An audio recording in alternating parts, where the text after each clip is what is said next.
Welcome into the CHGO Bears pregame show. We are presented by Prize Picks today. Daily fantasy sports made easy. Use promo code CHGO for a first deposit match up to $100. What's going on, Bears fans? Adam Hoge, Mark Carman, Greg Braggs Jr. We are ready to go. Huge day in Bears history. All right? I'm going to throw up. Yep. Is that from all the Maker's Mark? Or? I am stressed out of my mind. So, yeah, I had to shake off the nerves this morning, hit up the tailgate, our guys over at the Chicago Bears Tailgating Club, and shook off some nerves with some Maker's Mark. Did a little shot ski. Okay. I've never done a shot ski before. It's like 4 guys on a ski. Everybody takes a shot at one. You've never done that before? That was the first time. How's that possible? You've been going to Bears tailgates for 8,000 years. It's my first time. Okay, congratulations. You're I don't believe you. I promise. You had a great tweet yesterday, because sometimes I want to like take us inside the lives of what our wives have to deal with. So your tweet yesterday was great, which was just like me when I have to tell my wife I can't talk to her today because I have to argue about the quarterback. Yes. And it's like just a picture Give of her a like hug. sending you off to like war or something. And then for me, I wake up this morning and there's two tweets I see right away. I'm still in bed. My wife's already up, which is rare, drinking coffee in bed. And I was drinking too. Yes. Not There's coffee. this tweet. Greg Braggs is just guzzling Maker's Mark at 7 It's a small bottle. Come on. For the record, full disclosure, you had this and one shot ski. And I'm fine. Everything's Hey, we got a little snow. It's a little cold. You got to warm up a little bit. Hold on a second. When you said you had this, is this that? Or like what is he this? had this whole bottle. No. There's my guy. There's the shot ski. There's the shot ski. Yep. Yep. And then and then I had a retweet from Adam Schefter. Yeah. Which is never lost on me. That's always cool. day. Little humble brag to start. Good way to start a Big Sunday day. morning.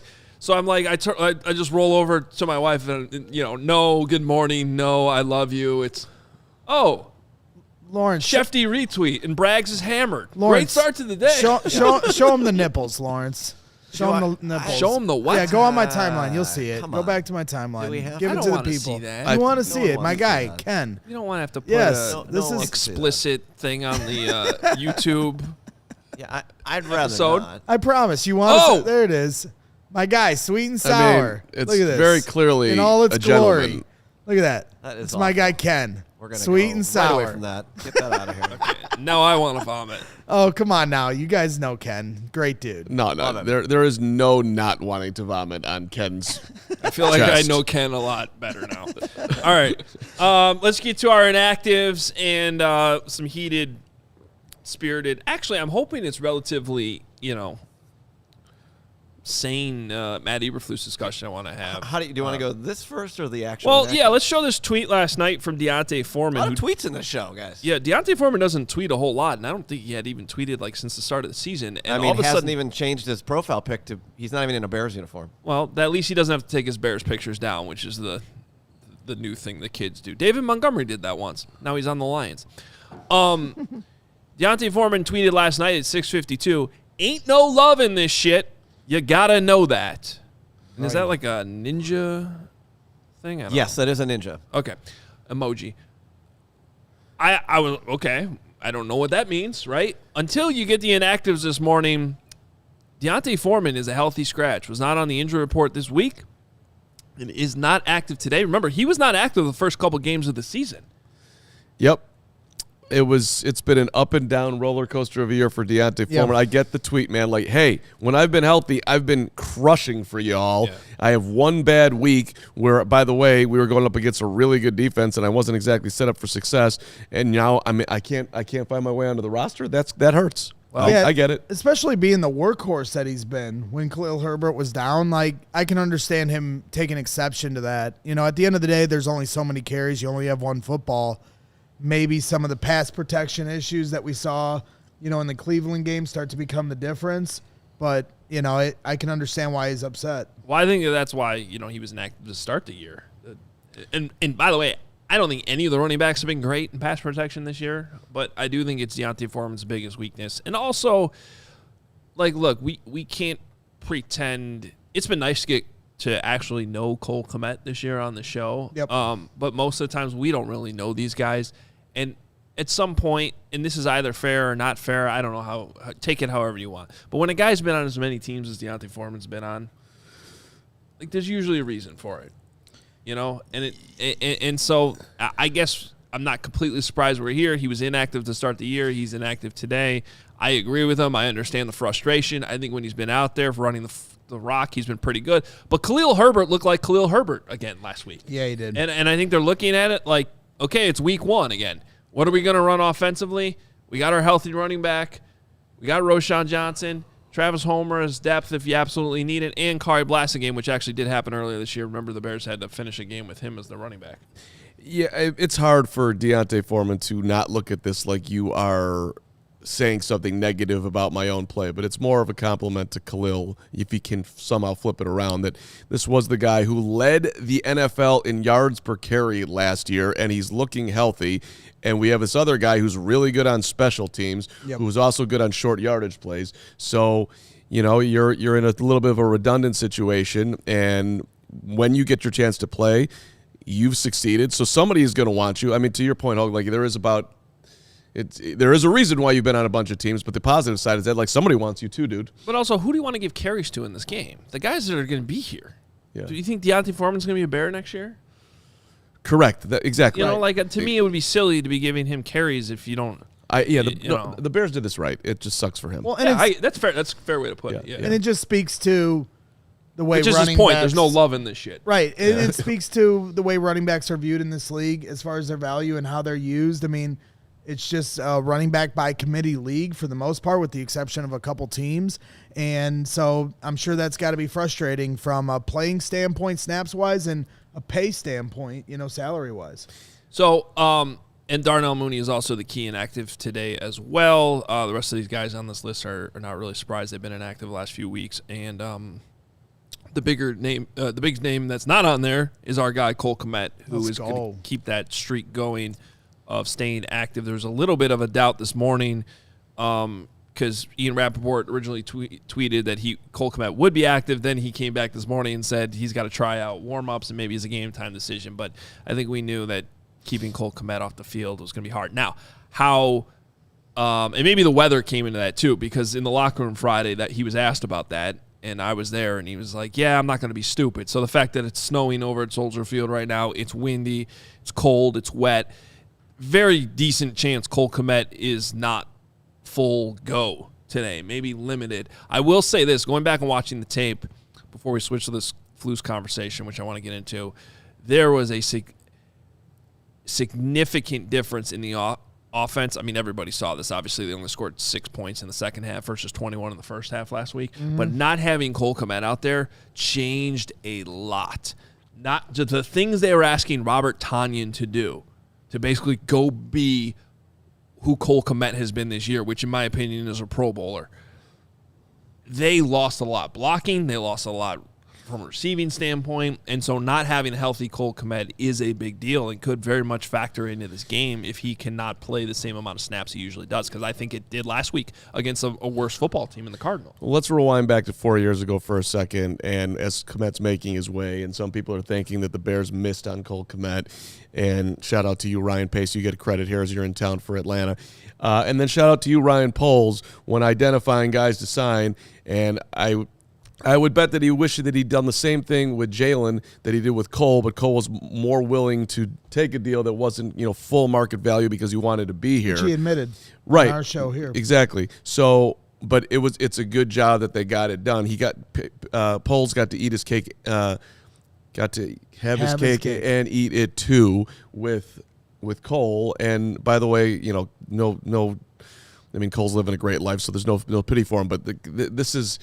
I get excited about the amount of pride that he has in being out there, and I knew he was going to play this week. I didn't really have any doubt at all until I saw the snow this morning and Ian Rappaport's tweet. Then I was like, but I'm still not surprised to see him active today. Normally, I'd be like, save yourself. Like, you don't want to be hurt going into next year, but at the end of the day, they're still a 1.6% chance of making the playoffs, and Cole has talked about that. Let's go. And he's also, not going to give that up. When we talked to him Friday in the locker room, I mean, it means a lot to him to keep the streak going. Yep. As it should. And so, if he wants to keep a Cal Ripken streak going in the NFL, I'm all for that. That's hard to do. That is really hard to do. All right, let's get into this Flus conversation. There were two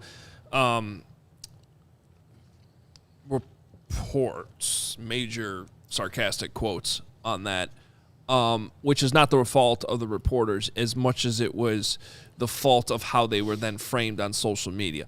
Look, including this show, we get put in situations where, and I've been both over the course of my career, where I'm hardcore reporting on things and then being asked to sit here and give opinions on stuff like that. Right. And the Ian Rappaports, the Adam Schefters, in this case, Jeremy Fowler's involved. They get asked to go on these shows and do this all the time. And I get it. If you have not been to like journalism school and you're just a consumer of the content, it can get confusing sometimes. And I totally agree that it is. I have not been to journalism school. It's in your future. We're sending you after the season. Was there drinking makers in the journalism school? There was a class on men's nipples. Yeah. Just there was plenty of drinking makers when I was in journalism school. I will say that at the University of Wisconsin. Okay. sorry to just jump ahead, Hunter Hoge, and tell Greg that that's been the plan since about week 2 that we're going to send you to journalism school after the season. Shit. Might as well send him to Northwestern. I mean, let's be honest. I need to go too, but Gary Ross is coming with me. there we go. Okay, Help continue on. Let's get back to Flusy Flus. So there was an aggregated tweet going around yesterday in the morning on Fields and about how Justin Fields has played his way into this being a tougher decision. And it was presented like it was Jeremy Fowler. It was presented in a way like Jeremy Fowler was reporting like he had gotten intel from like the Bears telling them this. And like then you go back and you watch the actual video and it's like, now Jeremy Fowler's just kind of giving his opinion and looking at the whole season and being like, this is not a tough decision. He literally didn't say anything different than any of us have said on this show or any of show in Chicago for a long time or in Greg Braggs' Twitter spaces. And so, like, to me, that was a complete nothing. Like, there's no report here. There's no, like, the Bears are considering keeping Justin Fields, which they probably are, but it's not like he was told, oh, they're seriously, like, debate, So, whatever. Then, last night, similar thing happens, and this was funny because it was actually put out by the NFL Network. And it was basically like, I don't have the exact tweet in front of me. I should have had it prepared. But it was around the NFL Twitter account, and it was per Ian Rappaport, Matt Eberflus will return as Bears head coach in 2024. Right. And you go back and watch what Ian Rappaport actually said. He did not say that. He didn't say it at all. Similar thing, he looked at everything and he was like, there's certainly momentum building here towards Matt Eberflus keeping his job. Which, no shit. Yes, they're 6-5 in their last 11. They've won 4 straight home games. The defense is a lot better. Like, we all know this. So that, in my opinion, was incredibly confusing and odd for the Around the NFL Twitter account to put that out, and it's on the screen right now. So the exact phrasing, there was a few paragraphs, the ones that stood out to me. The defense in particular has gotten better with Eberflus taking over play calling, a role he likely retain in 2024. It hasn't been all smooth. Defensive coordinator Alan Williams resigned under mysterious circumstances. Running backs coach David Walker was fired. Quarterback Justin Fields' play has remained uneven, setting the stage for another major offseason decision by the organization. And then the other part, the Bears have a new team president, Kevin Warren, who was hired to work on the team's new stadium, but also has a say in the football matters. He wasn't on staff when Eberflus was hired 2 years ago, making him a wild card in the final evaluation process. So, which is a bold comment right there that you really know that he's involved like that, but okay. I mean, are we sure? You know that, yeah. Okay. Yeah. Okay. 100%, yeah. Okay. I don't think there's any doubt about that. Yeah. Okay, well, I think we feel confident about that, but do we know for sure? We really think that? Do you really think that until Kevin he Warren's going to go in there like, it, hey, do dude, we know for sure? Hey, dude, I know you. Kevin Warren has the power to change the head coach if he wants to. That's the power structure as at he Hal should, Hall, and we know what that is. No, I understand that part of it. I'm just like that he would actually flex like that. If Ryan Poles wanted to keep Flus, do you think that and Kevin didn't? This is more of a guess, I'm assuming, but would he actually disempower his GM and say, I want this I think guy. if Kevin Warren was completely convinced that Matt Eberflus should not be the head coach for 2024, yes, he would flex that power. Okay. I would be shocked, though, if he feels that way. Me too. Yeah. Me too. Okay. But I just wanted to set the stage of this whole conversation. I want everyone to understand that there was not an actual confirmation that Matt Eberflus is coming back next year. When I took the kids as a family, went to go see this new movie out, Migration, new kids movie. The Ducks. Give it 2.5 How many stars. quacks would you give it? I'd give it 2 out of 5 quacks. But how many honks? It was fine. It was fine. That's a goose. But there's some really good kids movies out there, like Secret Life of Pets, Cars, like stuff where like the references are They're like scratching at the scraping at the bottom of the barrel. This was whatever. I was excited. I like Kumail Nanjiani, who is one of the main. Yeah, guys. and you can definitely his voice is very distinct, and like him being a duck was interesting. Speaking of ducks, is Gutsy a duck? Lame duck? Lame duck. Ooh. Okay, well, Hold on. yeah, okay, maybe. Thanks, Dad. The point is, when this came across during the movie, and I got out of the movie, I'm like, oh, Rap Sheet must have gotten somebody at Hallis Hall to tell that Matt Eberflus has been informed that he's coming back. And my immediate thought was, well, this explains why he's been so jovial at the podium lately. Right. And he's joking about nicknames now and all this stuff. So it actually made a lot of sense to me. But then I'm like, before I react to this, I want to find what he exactly said. And then you go back and I was see already it. overreacting to it. Yeah, I know. And it's like he didn't – there's no confirmation here. So as long as we set that as the ground rules for this whole thing. Can we do something different for just a second? Can you interview me like Ian Rappaport was interviewed and ask me if Matt Eberflus is coming back or what if I think he's coming back? Role play is definitely your kink. I'm trying to drink my coffee over here. Come on. Do you think Matt Almost Eberflus got is a coming spit back? So that's an interesting question with a guy who last year was finished 3-14, and the Bears were the worst team in the NFL, which was at least somewhat by design. And then this year they've blown 3 games in the fourth quarter that would be impossible to blow, and but they did. And he's also had 2 assistant coaches fired that he hired for circumstances that have not been fully clear, but are not good. However, the Chicago Bears terrible report. The Chicago Bears social media account mic'd up the guy and then put out a video of him with a nickname for every single person on the team.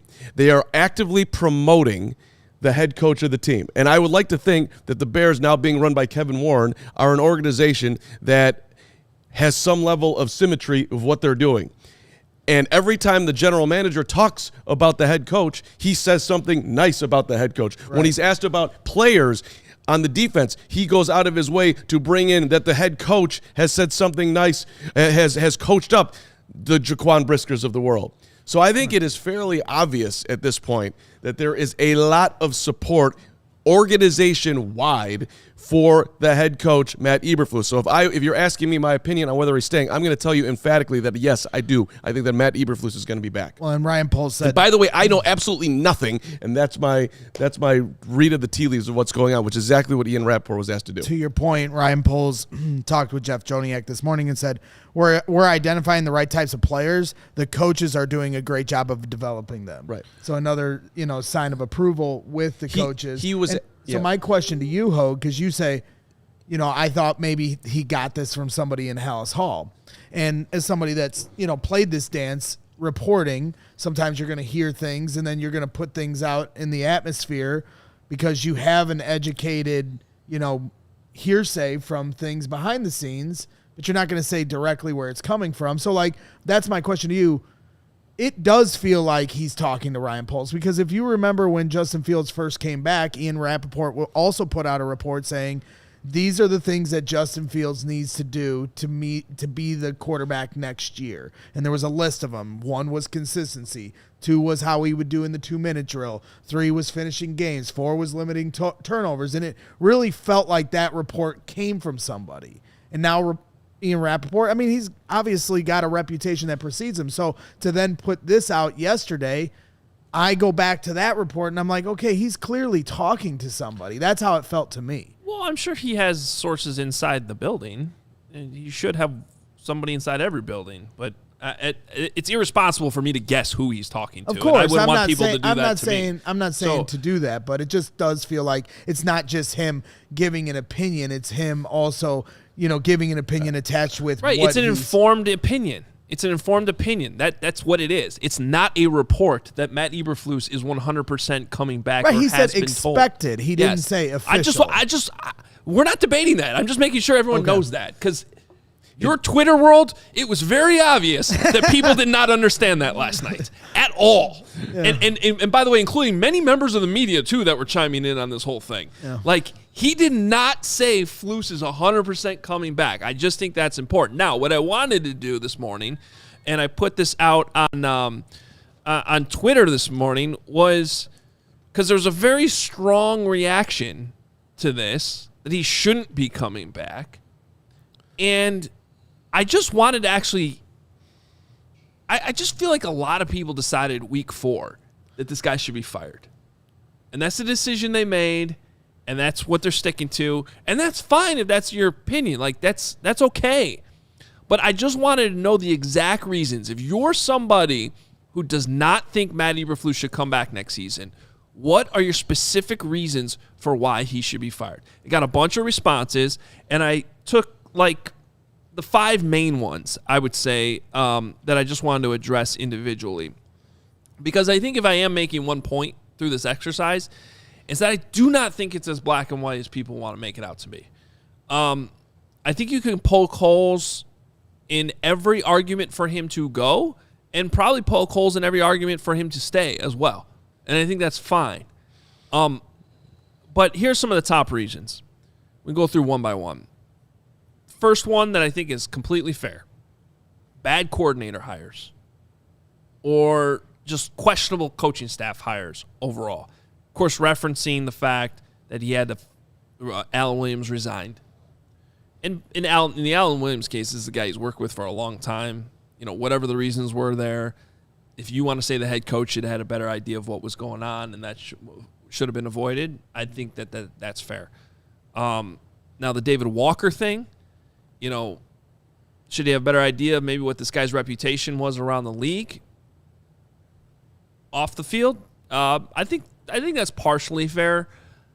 I also do think it's unfair to expect, really in any job, that anyone's going to know every single detail of all of their employers' lives when they leave the building, right, in whatever job they're in. That's just completely unrealistic. Unless they post them all on Twitter. Unless they're brags and they put every moment on Twitter throughout the day. If Jake knew all the skeletons in my closet, I probably wouldn't be hired. Do you still need to be held accountable? Do you still need to be held accountable when bad things go wrong? Absolutely. But I think this idea that Flus should just be fired because he had 2 coaches leave the staff in the middle of the year is a little unfair. And I would also think, and this is what I think is going to happen with a lot of these points we bring up, lost his defensive coordinator, took over the defense, and made the defense a lot better. Right. Lost another position coach throughout the year, and while I do think the running backs have not been great, especially since David Walker got fired, they've weathered that storm too. So there's kind of 2 ways to look at that. But one of the ways that I look at it is there was not a team in the league dealing with more adversity week 3 when they're getting pummeled by the Chiefs. The Alan Williams thing had just gone through a crazy PR cycle. And the Justin thing was also that week. They get killed by the Chiefs. They blow the game against the Broncos, and I'm listing off a bunch of reasons why he should be fired. I get it. But now they're 6-5 in their last 11 since then. They've made tangible progress in many areas. So I'm just... Lawrence is does he not get credit for that? Who's he beating? That's another thing on the list. 3 of the 6 wins are against the worst team in the NFL, second worst team in the NFL, and the 4th worst team in the NFL. I think the biggest pushback right now is, to me, if I'm guessing, again, reading the tea leaves, to me it seems like the Flus is coming back. Let's stop guessing. I just want to go through the reasons of the. Yeah, let's. But I think but I don't want to talk about what we think will happen. I want to talk about just the fans looking at this. I understand, but I think the pushback from the fans is coming from that because they think that Flus is coming back and the quarterback is not coming back, and I think that's a main reason why you're getting this much pushback. Let's hear the 4 other reasons. Okay, yeah, because we're jumping ahead here a little bit. So obviously 3 horrible losses. 3 horrible losses. Yes. Braggs responded to my tweet with just 3rd and 15, which was a horrible call that he actually took responsibility for, by the way, which I appreciated. That was his best responsibility moment of his Flus career. And I would say, and you make the argument, only 1 quality win. I'm going to give him 1.5 quality wins because even though the Patriots were terrible, I think going into New England on Monday Night Football and beating Belichick the way they did was an impressive win. Yeah, so it was fun. We had fun. You know, but it's a half. So It's a 1.5. half. That's 1.5 in 2 seasons. Well, and then the other one that you're leaving out is Agreed. With a horrible roster for the most part, that is improving. the other one you're leaving out is the 3 blown leads in games where 2 of which you had a 99% chance of winning in the fourth quarter, and the third one, the Browns, over 90% chance of winning in the fourth quarter. I get it. Now, I think the context, what I'm doing here is not trying to make a defense for Flus to stay. I'm just trying to play devil's advocate on a lot of these things so maybe people can understand where I think Kevin Warren and Ryan Poles are probably looking at this. Mm-hmm. And maybe they're looking at it completely wrong, and we'll find that out in a year or two. But I'm just trying to have a more nuanced conversation about all this stuff. I think But my point is those 3 losses, horrible losses, there's no doubt. If you're a coach in a position where you have Super Bowl expectations and you lose games like that, you probably should lose your job. But when you're a young team with still plenty of roster holes that is trying to learn how to finish games with a quarterback, don't get sensitive. It's an objective fact. The fourth quarter has been the quarterback's worst quarter throughout his career. When you dealt that hand, I'm not saying it's excusable, but what it might be is tolerable as long as you get over it. And there have been examples, as much as people want to point them out, and I get the games were not great, Carolina, Minnesota, whatever, they did finish some of these games in the fourth quarter. Even last week, converting that first down and getting that field goal to ice the game against the Cardinals does count as a fourth quarter victory. No, it's fair. They have made progress. They did turn the corner through a lot of adversity. They've kept the team together when they could have came apart at the seams at 0-4. They kept the team together last year. At the end of last year, they were battling their ass off. We gave Eberflus a lot of credit on this show last year at the end, how hard the team was fighting, even with the lack of talent. He's developing players well, especially on the defensive side of the ball. Even the offensive line looks like it's starting to develop. You know, and so you're seeing the momentum building, especially when Montez Sweat comes here. And that's exciting. But I think losing those 3 games, you're not on a Super Bowl expectation, but then you're still on the hot seat next year. You have to prove that in situational moments you're going to come through because you're going to run into these close games next year, even if your roster is twice as good as it is this year. But to Hoge, to your point, you can understand, at least I can understand how Ryan Poles could look at that like, hey, man, he had them in position to win games that they really shouldn't be winning right now, and they were right there. And then in the end, they didn't execute, which he had his players put in the position to do so, and they just, for lack of a better way of putting it, shit the bed. So that's, yes, Flus has his part in it, but I'm not blowing out my head coach because of 3 games that we should have won. And in some cases, at least against the Lions, we're playing against a way better team who's a playoff team. I'm not gonna kill them for it. And who does Poles identify as the problem in some of these games? Because like the Cleveland game, they essentially had 2 pick sixes, but the offense was mainly the reason they didn't win that game. The 3rd and 15 is what got our microscope because that was the pivotal moment. Right. But the offense was the reason they didn't win that game. Right. So if Poles is looking at this fairly across the board, he might look at it and say, okay, Eberflus isn't the biggest problem here. But again, going back to something you've said a month ago when I was like, hey, I just want to be in the hunt. I just want to like barely make the playoffs. And you were saying, well, you have to have a higher standard. And so that's my question for Ryan Poles. What is your standard here? Because is good enough enough for you? Because you might have 3 coaches, as we've talked about with Bill Belichick, Mike Tomlin, and Jim Harbaugh, who just hired an agent that's known for NFL ties yet last night to be coming back to the NFL. So what is your standard? Because is good enough for you, or do you want to upgrade the position like we've seen other teams in the city do? Now, Did you get to all the reasons? No, I haven't. Okay. So, because the next one is one that I'm personally worried about, and that is just how completely unprepared they were to start the 2023 season. Amen. That one has me worried. Amen. Now, I will give Flus credit for turning it around, but that was a fucking joke the way they started the year. Yep. Like, to come out as flat as they did against the Packers was unacceptable. The mess at the end of the Bucs game, and that the Bucs are not a good team. How they handled the Claypool thing throughout those 2 games. Yeah, and so what is convince me that they're gonna come out next year different? That's what I want to know, and I don't have any tangible evidence. I have evidence they've gotten better, but to me, that was pretty concerning. I think it's a fair concern, but I think the way Poles is looking at it is that, yes, that sucked, but also we got through it. Yeah. We made numerous moves to get through it, and as he said today on the pregame show, he's, they're holding out on their 1.6% chance. We're trying to win games at the end of the year here, and if it doesn't work out that we don't go to the playoffs, we want to carry that momentum into next year. So I think he's looking at it like, all right, bro, I didn't set you up in year 1. You didn't start out year 2 great, but you righted the ship, and you've got things moving in a positive direction. I think that's obvious. I am giving you year 3 with everything that I'm going to do this offseason, and it's put up or shut up for him. All right, now two more quick things. That another one that came up, takes no responsibility and blames others. This was something that I ranted about a lot this year. It was annoying. And it was really starting to bother me. I do think he's gotten better. I don't know how that got to his head, or if someone said something to him about it or whatever, but he has gotten better, making it more of a we thing, and taking responsibility for that 3rd and 15 was a perfect example. But we have come a long way from that Chase Claypool mess. Because if I got to be honest, there's one thing that concerned me the most about his ability to be an NFL head coach and handle everything that comes with it. It was how he handled the Chase Claypool post-game press conference when he put it on Claypool for not being there, when in reality they told him not to be there.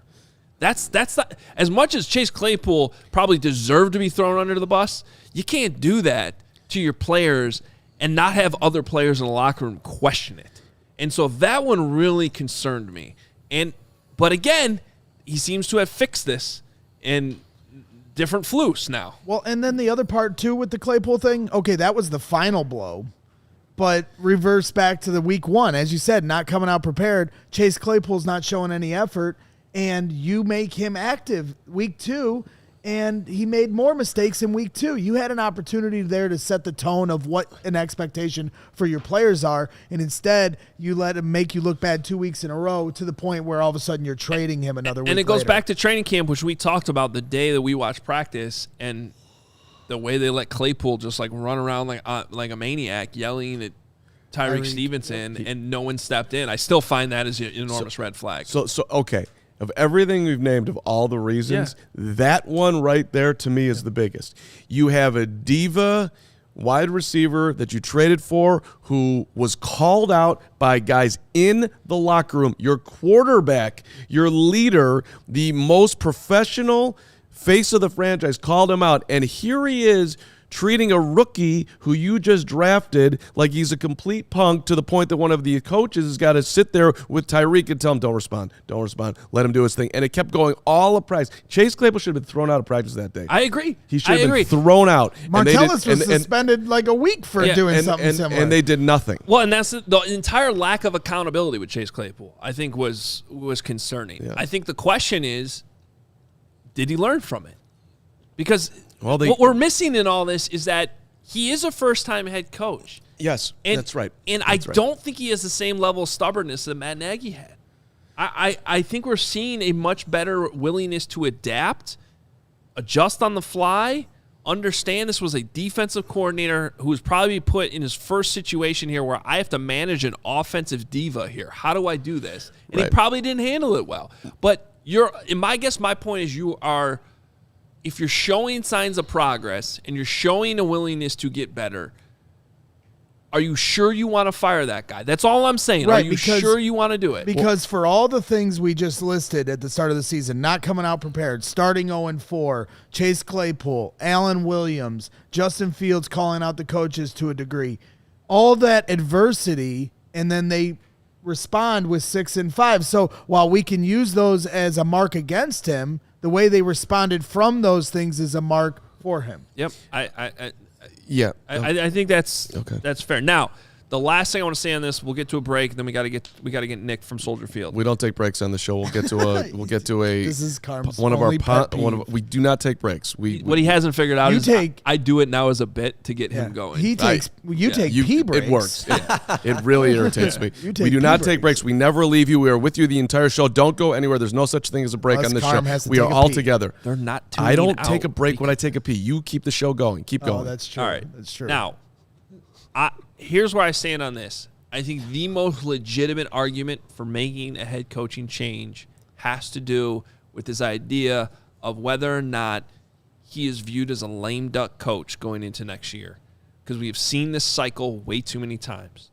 And this has to do with both what type of coaching changes are you making? Because I expect there to be some change. I think there probably has to be. Because I don't know how you justify everything on offense right now. But let's say hypothetically they make a change at offensive coordinator. Who are you bringing in? Who wants this job? Is it a desirable enough job if they're thinking the head coach might be fired a year from now? Are you saying for an offensive coordinator or a Yes, player? offensive coordinator. Would an offensive coordinator want to come here knowing that, hey, maybe this guy's gone and then I'll take his job? Well, I think gets into a whole separate conversation. My short answer is I think there's plenty of reasons to come take a job where you're going to have the number one overall pick and or can work with Justin Fields. You got Caleb Williams. You're in a great situation. It's a fast track to a head coaching spot if you do your job right. I would also look at the Bears situation and say chances are they're going to be a playoff team next year. God, I hope so. With the direction They they're should going. be. They absolutely should be. And so objectively, I'm looking at this going, I don't necessarily – if you keep Flus now, I don't think he's getting fired next year, although it does set those expectations where if he fails again, then he probably does get That's fired. why like some of these up-and-coming OCs I don't think would want to come here, but a guy like Frank Reich, and I know a lot of Bears fans are like, hell no, but he has a relationship with Eberflus, and that's how sometimes these things go. He's had head coaching experience. I could absolutely see that guy being on the table. I agree with your logic that it would be a concern, but might not be a concern because of this situation. But let me finish my point. Yeah. To me, the bigger thing has more to do with the quarterback. And this idea that if you do draft Caleb Williams and you have to fire the coach after 1 year, it's the same fucking mistake they've made so many times. And this would be the third time in a row with a first-round quarterback. And so of all the things we've brought up here now in the last 20 minutes, I actually think most of the stuff of how this year's played out, the argument is sound to keep him. But my worry is if you're going to keep him, you better think this guy's the head coach for the next 5 years. Right. And you better be convinced of it. And if you're not convinced of it, if you're really planning on taking a rookie, you might want to think long and hard about starting it all over. The carousel. Jay Cutler to John Fox. John Fox to Mitch Trubisky. Mitch Trubisky to Matt Nagy. Matt Nagy to Justin Fields. Justin Fields to Matt Eberflus. And then if there's a new quarterback, the carousel continues. I would recommend that Ryan Poles listens to the logic there. It shouldn't be like he's earned year 3. It should be that I like this guy a lot, and I see him being here for years to come because I think he is just that good and has been that much overlooked that he got his first head coaching job in his 50s. And even though he is a coachy, flusy, nerdy nerd, this is my guy. Like that's how he should be evaluating it. Not that he's earned year 3. Yeah. And I know we're doing this, but like to Kevin Kadick put in the comments, and I think it's a great point. Like the one thing we didn't mention. Look, man, you might have some of the most elite coaches of all time out there. Are you really passing on a chance for if Jim Harbaugh wants to come to the NFL or Mike Tomlin or Bill Belichick or whoever you want? You're passing on all those for this guy. Mm-hmm. Like it's the same thing with the quarterback.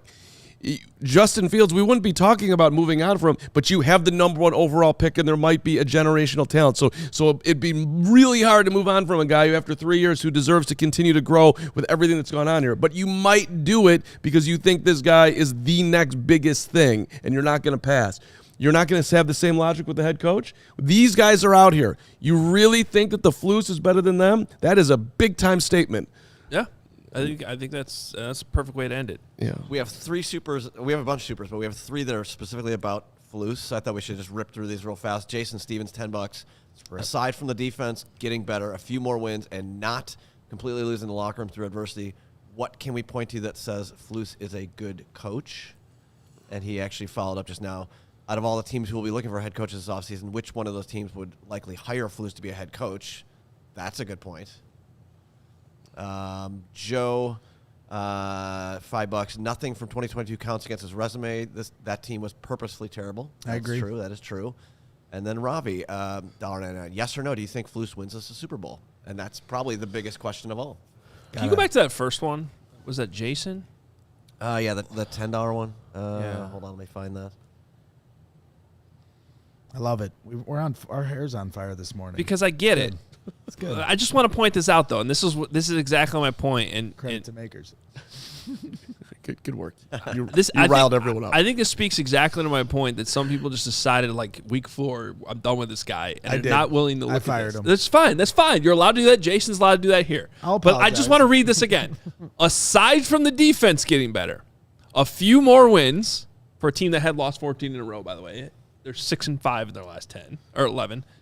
And not completely losing the locker room. I would actually argue I don't think he's lost the locker room at all through adversity. Extreme adversity, mind you.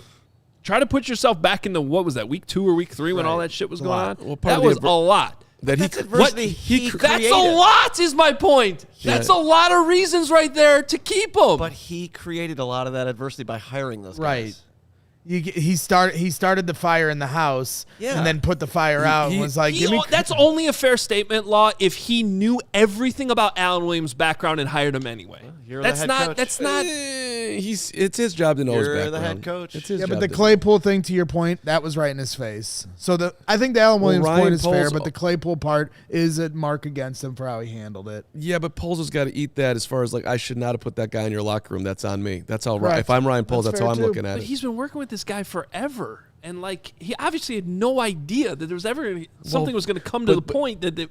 And then oh, by the way, he completely fixed the defense after it happened. Well, And don't forget how much the secondary was hurt through those. The first entire 4. Alan Williams thing to me it was like a blessing in disguise. I would just say this about that. If anything, it's a bigger blunder that he didn't realize how much Alan Williams was holding back the defense. I agree. That's a bigger argument to me. Now that's another excellent call. And I would also point to this. Flus is a golly gee Willikers, this guy, and so he is a flusy Flus who lives in his Flus land, and it's like, to me, there's a little bit of an obliviousness to, like, the guy that's right next to you. You didn't know that this was going on with this dude. You've been around all this time because he just lives in his Flus little coach corner. I just don't. I think there's a little bit of an awkward and a slight offness to him as far as understanding human beings. But to the video they put out, as far as everybody's giving him high fives and they're all liking him, it actually went a long way for me in thinking, like, oh yeah, I want to find out look at which the team. one of you two Seems put like out what is my nickname from Flus, because that had merited some good responses over the weekend. It wasn't me. I had a great day on social media Friday. I would have never guessed it was you. I would have thought it was Yeah. Carm. I didn't even I had see like it. 3 different tweets on Put Friday. a tweet on Bears. What would Flus's nickname for Braggs be? And there was about 100 comments in there. They were all glorious. Sweet But and you sour didn't say too. the actual you didn't give him a name. No. Oh, okay. He let the That would have been even better. he let I he let the crowdsourced for- mob handle it. It was good. Hey, Prize Picks is the largest daily fantasy sports platform in North America. They are the easiest and most exciting way to play DFS. It's just you against the numbers. Go check this out before the games start here in 15 minutes. It's a lot of fun. Instead of battling thousands of other players, including pros and sharks, You pick more than or less than on a 2 to 6 player stat projection and watch the winnings roll in. Most fun you can have, winning up to 25 times your money this basketball season. You just select 2 or more players, pick more or less on their projected stats, and place your entry. You can also do this cool thing where you can combine a basketball player with a football player. So, for example, you can combine DeMar DeRozan three-pointers with DJ Moore receptions. So it'll give you like 10.5 is the over-under on that. And you combine those, and so you got 2 different games going on. If they combine for at least 11, you're a winner right there. Also, they have injury insurance policy. So if, like last week, Cole Kmet, he had an awesome first half, but then he got hurt, didn't play the second half. If he didn't reach the numbers that were set, which in this case he probably did anyway, you would get an injury insurance policy, and it would not count against you, which is pretty awesome. So go to prizepicks.com/CHGO. Use code CHGO for a first deposit match up to $100. That's prizepicks.com/CHGO. Use code CHGO. Daily fantasy sports made easy. All right, and if you're looking for last-minute tickets, there is no place better to do it than with Game Time tickets. Download the Game Time app.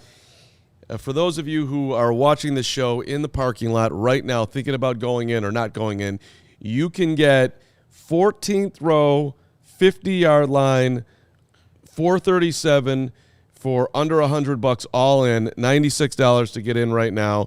That's why you want to be using the Game Time app, and you also want to use it because the first time you use it with us, you get $20 off when you use the code CHGO. Last-minute tickets, flash deals, zone deals where you don't get your exact seat, but they give you the best price if you're willing to sit in, say, section 437 to 441. They'll give you a great price, an even better price. It's awesome. It's also the lowest price guarantee, which gives you the guarantee against any other secondary market ticketing site. Download the Game Time app, create an account. Do it right now. Use the code CHGO. $20 off your first purchase. Terms apply. Again, create that account and use that redeem code CHGO, $20 off. Download Game Time today. Last-minute tickets, lowest prices guaranteed. All right, let's bring in Nicholas Moriano from a snowy, dark, windy, bear weathery Soldier Field. What's up, Nick? How's it going in that nice dry press box you're in? It's good in the press box. A little cold, as you guys kind of know here, but yeah, bear weather is here at the last game of Soldier Field. It's snowing. It's coming down pretty good. There's wind, looks like coming off the lake here, but it's not sticking. It's not that type of snow where you can like build a snowman or anything, but it is that kind of annoying wet snow. So I was like watching the players, seeing how they're catching, moving around. Doesn't seem to be affecting them all too much. So just gets a nice little snow effect here for the last game at Soldier Field. Let's start with the wind. How much of a factor do you think the wind will be? And then what is Justin Fields' glove situation? Because when it was raining in Cleveland a couple weeks ago, he's wearing 2 gloves. Yeah, to address the first question with the wind, you have one of the field goal posts where you can definitely see the significance. If you're kicking with the wind, you're going to be, have a little bit more extra distance on it. But the other end zone towards the lake there, it doesn't look like there's anything. As you know, the winds kind of are unpredictable here at Soldier Field. And in terms of Justin Fields' glove situation, looks like he's rocking both gloves on both hands right now. I think he did it similar to – what's the last home game? He did it once before this season too, so it's not something that he's not used to. And I think everyone remembers the 2 gloves that he wore in the Week 1 win against the San Francisco 49ers in the 2022 season. But it looks like he's going to rock both gloves to play this game. You seen Cole Kmet running around, Nick? Yeah, so Cole, I mean, from my vantage point, it looks good. He was running all the routes that all the tight ends or receivers were running. He had a little moment with Flus before the game, kind of just dabbing him up, maybe said his nickname there as, Flus was kind of doing while everyone was stretching. But Cole Kmet looks like he's ready to go, wants to keep that streak alive of not missing a game, and, again, play one last game here at Soldier Field for the 2023 season. How about DJ Moore? He seems like he's been playing through some injury here the last couple of weeks, but wasn't on the injury report this week. Yeah, he looks good, Greg. He was actually rocking in like the pregame, just warm-ups, some sunglasses that had 2024 on them. So kind of tribute to the new year coming up. But he looks clean, crisp coming out of his routes. And I believe it was on Wednesday or Thursday. He said he was feeling 98%. He might look like he's 99 today. Nick, were you surprised about Deontay Foreman being inactive? Yeah, that was a little interesting because he wasn't obviously on the injury report throughout this entire week. On Wednesday, he was cleared full from that personal matter that he was dealing with. So, and I think everyone by now has seen the tweet that he had earlier. So I wonder, you got to think that there's maybe some kind of connection there. But that was interesting to see. Foreman not able to go, especially in a game like this where I think you're going to want to run the ball and have multiple guys that do it. So it's interesting that Deontay Foreman won't be a part of the equation today for the Bears offense. How about the Falcons? Any of them rocking no sleeves? Any of them getting tough in the bear weather? Or do they look cold out there? I saw a couple players rocking some no sleeves. I don't know if that's changed now in pregame from, what they're about to wear during the game, but there were some guys that were trying to tough it out and look like they belonged here in the snowy weather here in Chicago. Nick, will you please, when you get off with us, just walk around, get out of your comfort zone, go up to every fan and say, we're going to stand for Justin Fields and give him a standing ovation because it could be his last game at Soldier Field in a Bears uniform. Yeah, I'll have to see where I can make time with that with the game actually going on and, taking notes, just the normal stuff, Mark. But Okay. There's a good turnout here right now at Soldier Field, so hopefully they, stand up for Justin Fields, like you said, Mark. Just find Ryan Pace somewhere in the stadium and ask him how much the Falcons will give up for Justin Fields. Yeah. Just put that on the that would be a good little adventure to go on if I can make that time, you guys. All right, Nick. Well, oh my God, that's creepy. Pace just popped up in the corner of the screen. Ryan Pace just gave us a 4th-round pick for no reason. Nick, enjoy your fancy food there that Kevin Warren personally delivered to your seat, I'm sure. Any final thoughts before we let you go? No, guys, this was a fun year of covering Bears football. Obviously, we have some more work to be done. But, I'll see you guys post-game. All right. Love Talk you. to you post-game. Nicholas Moriano, make sure you're following him on Twitter, at Nicholas Moriano for all the updates from the stadium. In the meantime, Bragg's going to put this cooler That's on right. his head. I've got a bag over here. I definitely want to give a shout out to our guys at Varsity Coolers. Need the perfect bag for game day? Varsity Coolers will have you set for game day and beyond. Here, let me get this bag here. Carm, I need you to do some modeling. Sure, buddy. Sure, Make I got yourself you. Useful. Varsity Coolers will have you set game day and beyond with the best portable cooler and weekender duffel around. It's a 2-in-1 type bag, so it's got the double lining, so you can make it a cooler, put your ice in there. It's going to keep your beer cold, but it also can work if you're heading over to the gym, if you're heading to Midtown, or if you're going to tailgate and you need to put some extra clothes in there because it might get wet today. I do think it's a little bit amazing that we're teaching our fine CHGO supporters how to use a bag. Yeah, well, you need to learn how to use that zipper. And I'm learning how to use it because the zipper's already open, Carm. What's cool about it is it's got the Chicago, flap. Show them the flap. Interior linings got hot dogs and pizza to keep that Chicago. Look at the map on the backside. It's got a heaviness to it. It's just very well supported. It's a great bag to have, built to show up in style to a party or rep around town. It's a perfect holiday gift. Yeah, we're past Christmas, but hey, you can still get someone a gift if you were late. You forgot your cousin, your uncle, your aunt, niece, nephew, friend. Couple extra zipper pockets 21 here. different teams represented, so they're perfect for any football fan in your life. Head over to varsitycoolers.us and use the code CHGO at checkout for 10% off your order. If you buy this bag, you're going to love it. One of those bags showed up at Christmas. Papa Hoge got my sister one. I've just been look at waiting that. to steal that one. No, I'm kidding. I'll buy I one. thought about it. All right, let's get to our prop bets for today's game. Some props. I will start now that I know he's active. I've been talking about it this week. I like Cole Kmet's matchup this week, and the way Justin Fields, Cole Kmet have been hooking up, 34.5 receiving yards. It's a little risky, obviously, because he's not 100%. But Nick just told us he looked fine in warm-up. So I'm gonna take the over on Cole Kmet, 34.5 receiving yards. Wow, I love that move. I'm putting on Khalil Herbert. It's very interesting because once Deontay Foreman was inactive, my bet of 50-plus yards plus 310, I could have cashed out in the money, and I still can. by the way. So you're saying that 310 number is not available anymore? I'm saying that 310 is not available anymore. So then we probably shouldn't be giving it out. Well, he got it at 310. I got Okay. it. I got it at 310. Well, good for Excellent point. I don't know where it's at right now, Hoger. It's somewhere around there. You should probably still take it, though. I mean, 50 yards? You think you should be able to get They that? offered me They're gonna run the ball. double my money plus, and now they're offering me 90% of my money on that bet already. They didn't know Should I take Deontay Foreman was going to be inactive. You can cash it out before the game even starts? I Wait, probably hold on. would. You're saying you could cash out at more money than you I planned? made a $10 bet. Yeah. All right. They're offering me right now 19-18. I would take that immediately. You would? 100%. Yeah, and They then offered go me bet 21 and a then quarter. Go bet something else. Do one of your crazy parlays. I'm doing Justin Fields What do you think? over 60 yards at plus 100.